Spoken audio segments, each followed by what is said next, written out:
Hi, welcome back. We are on chapter 1 of Kabbalah Love, and this is the attitude of gratitude. In life, it's not what we have that makes us happy, it is the attitude towards what we have that does. So, to begin with, I'd like to share a little story that describes this very well. There was a gentleman who used to come to a synagogue that I was the rabbi in. His name was Mr. Behr.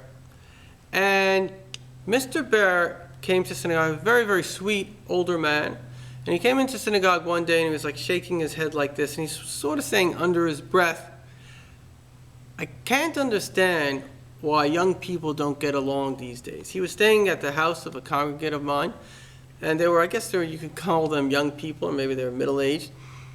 But they were both, hot-headed. I mean, maybe like typical families or couples, and they knew how to hold a pretty good argument with one another. It's not that they didn't love each other, but they knew how to.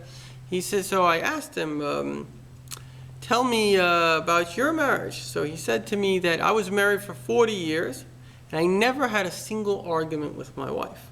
Now, I may be a rabbi, but I guarantee you, a saint I am not. So I asked him, what was the secret to your relationship? How did you manage 40 years without an argument? So he told me something very important. He says, I once asked my boss when I was a young man to lend me, I think it was a shilling or a crown, the money that was in South Africa then, so I could buy a lotto ticket. So my boss said, young man, you know when you'll win the lotto? When you walk down the aisle to your chupa, to your marriage canopy.